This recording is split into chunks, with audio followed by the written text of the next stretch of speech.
A graça e a paz a todos, meus queridos irmãos que frequentam a nossa escola bíblica dominical, passando para trazer uma palavra breve aos irmãos de orientação da nossa lição, que será agora no dia 9 de agosto de 2026, a lição de número 6, que tem por tema a suficiência da graça na cidade de Corinto. O texto áureo nos diz assim: porque eu sou contigo e ninguém lançará mão de ti para te fazer mal, pois tenho muito povo nesta cidade. A verdade prática ainda nos diz assim: a graça de Deus é suficiente para sustentar o crente em meio às adversidades. A leitura bíblica em classe está em Atos 18, 1 a 11, para quem não tem lição. E a palavra-chave da nossa lição é suficiência. Na introdução, veremos que em uma cidade marcada pela imoralidade, pelo pluralismo religioso, o apóstolo Paulo experimenta o sustento divino para perseverar e anunciar o evangelho com fidelidade. No primeiro tópico da nossa lição vai falar que Paulo chega a Corinto, certo? Eu quero falar um pouco sobre a cidade de Corinto e depois passar mais algumas informações, porque vão ser breves, e depois estarei gravando uma aula completa para os irmãos que quiserem aprofundar no assunto. Mas de início aqui, falando sobre essa questão de Corinto, né? Corinto, riqueza material e miséria espiritual. É uma cidade muito rica materialmente falando. É bom lembrar que a cidade, ela, desde 27 a.C., a cidade havia superado Atenas, né, em importância política e comercial, tornando-se um dos maiores, escuta aí, centros econômicos do mundo romano. Então, por ali passava gente todos os dias, indo e vindo, e ali comercializando naquela cidade. Não foi à toa que o apóstolo Paulo ele fundou a igreja de Corinto no final de sua segunda viagem missionária, né? Ele passou 1 ano e 6 meses pregando a palavra de Deus naquela grande cidade. Lembrando que Paulo ele adotou deliberadamente a política de evangelizar os grandes centros urbanos de seu tempo, da sua época. Não foi à toa que ele escolheu aí Corinto, né, para estar levando a palavra de Deus. Quando Paulo chegou a Corinto, a cidade era de certa forma nova e recentemente reconstruída, pois ela tinha sido destruída anteriormente. Então, a psicologia da religião prova que uma igreja tem maior probabilidade de crescer numa cidade nova e florescente do que numa cidade antiga, onde a tradição religiosa já é arraigada, certo? Então, Paulo entendeu que o florescimento da cidade era um campo fértil para semear o evangelho e para plantar uma igreja estratégica, certo? A gente vai ver que quais são as razões. Uma das razões é essa, era uma cidade nova, né? Então, uma outra razão que Paulo escolhe Corinto é pela razão cultural. Corinto era uma das cidades mais importantes do mundo na época, certo? Em 3 aspectos. Por exemplo, no aspecto do comércio, seu comércio. Por ser uma cidade marítima e privilegiada com 2 prestigiosos portos, Corinto era rota comercial importantíssima, pois o comércio do mundo passava por ali, certo? Por isso, muitas pessoas chegavam e saíam de Corinto constantemente, rotineiramente. Isso acontecia como até hoje acontece naquelas bandas lá da Itália, né?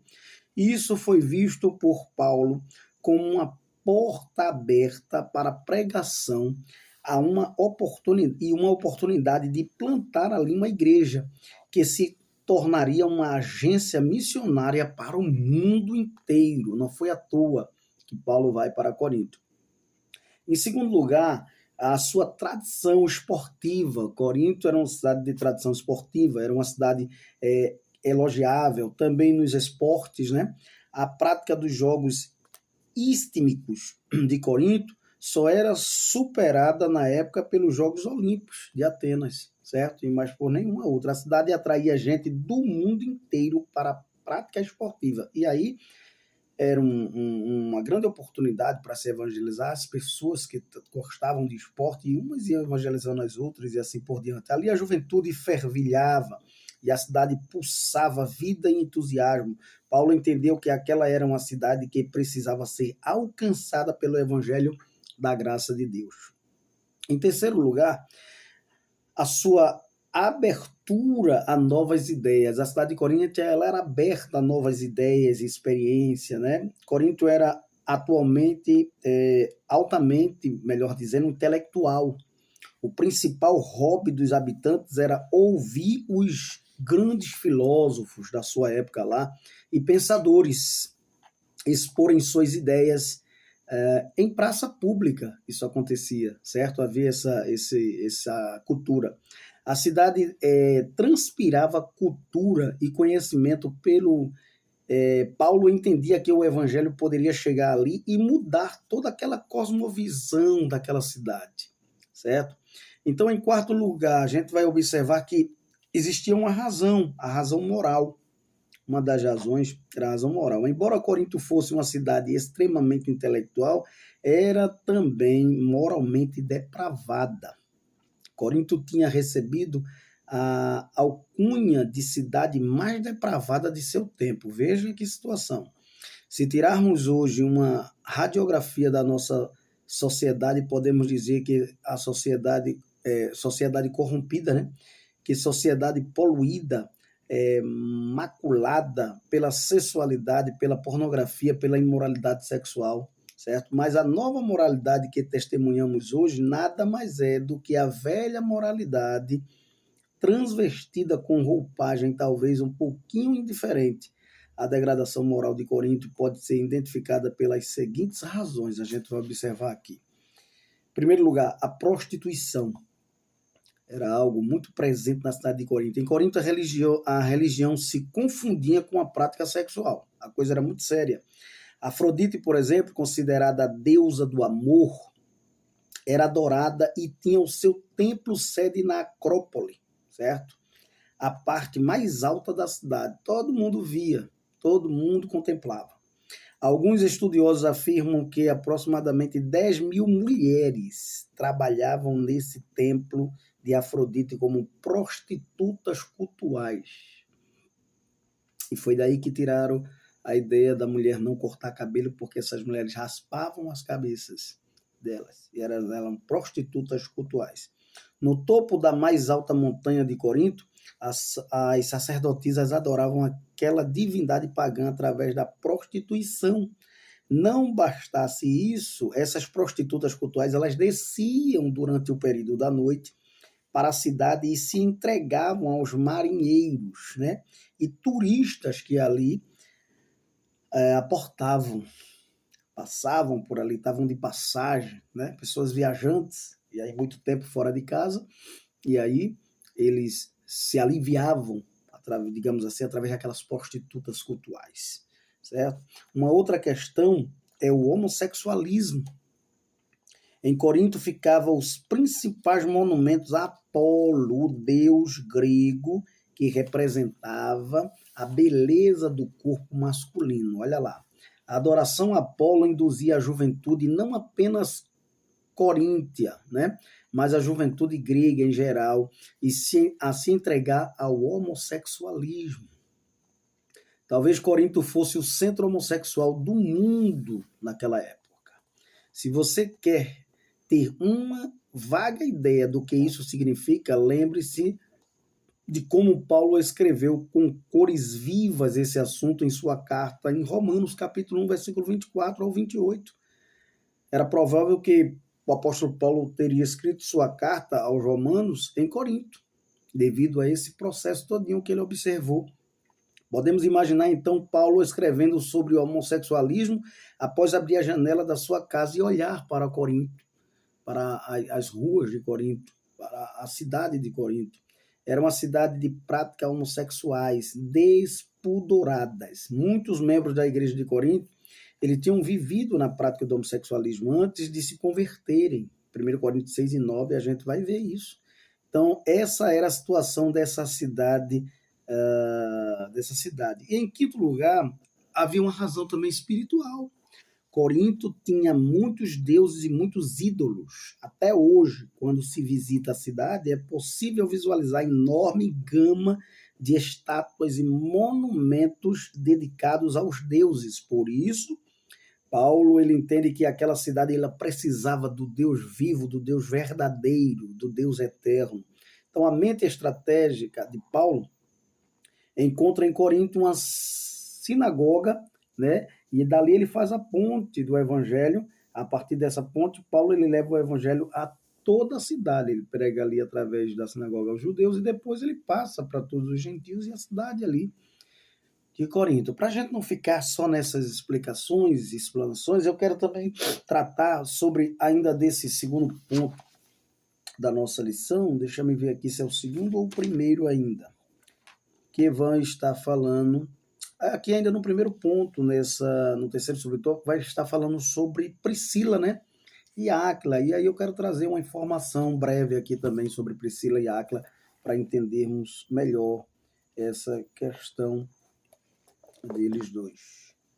Tá? A gente vai observar aqui Priscila, deixa eu ver aqui.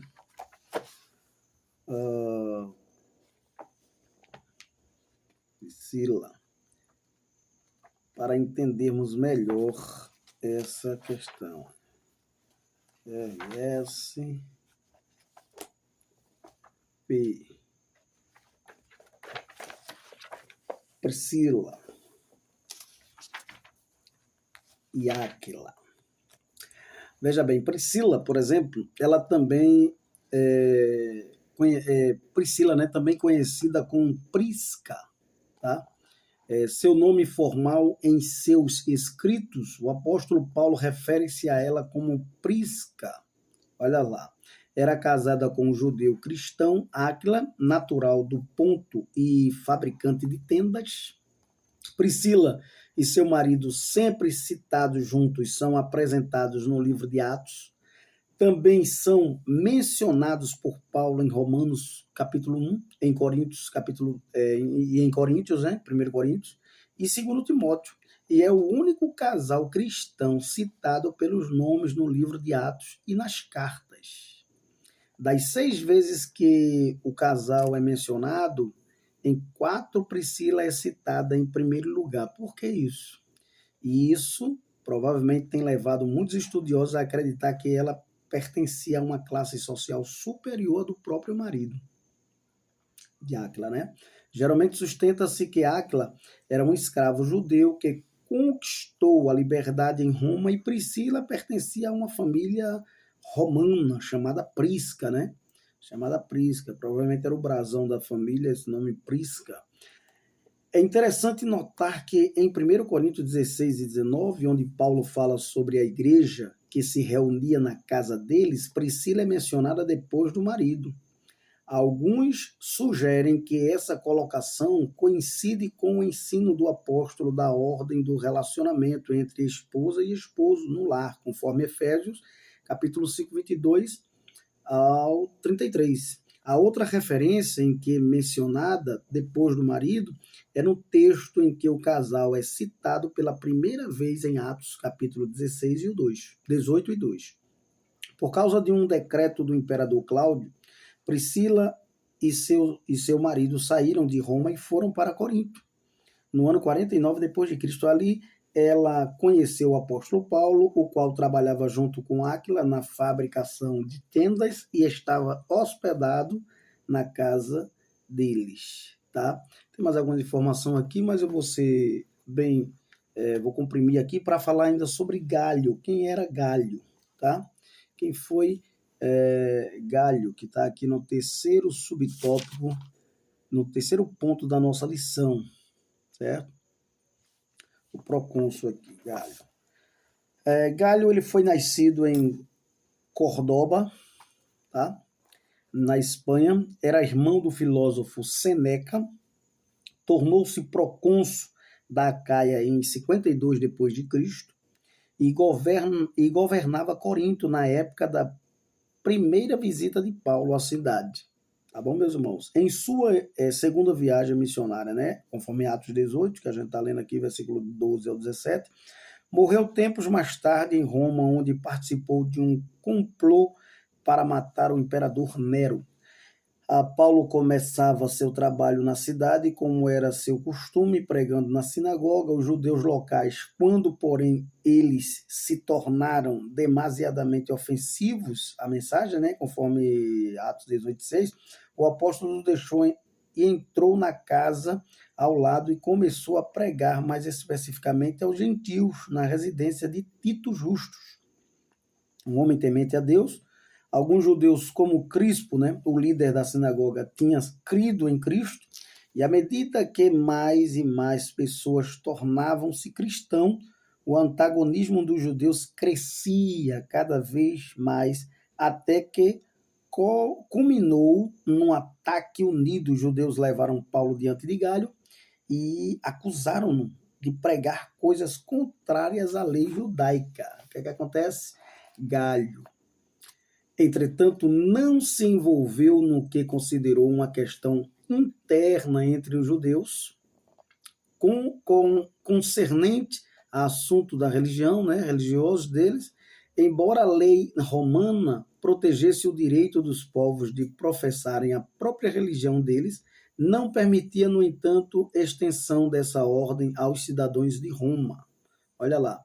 O incidente lança uma luz interessante sobre como o cristianismo era considerado entre os governantes, tá? Os governantes gentios naqueles dias. Era visto como uma facção do judaísmo.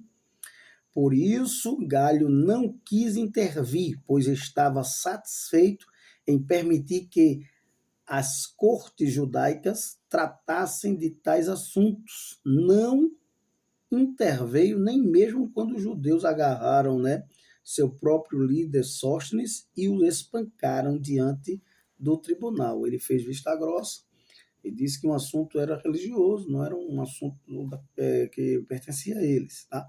E assim a gente traz aqui um pouco mais dessas informações para os irmãos. Que Deus abençoe, que a gente possa ter contribuído para que os irmãos possam dar a sua aula e que seja uma bênção. E a gente depois vai estar gravando uma outra aula completa deste assunto, com mais detalhes, em nome de Jesus. Deus abençoe a todos. E até a próxima.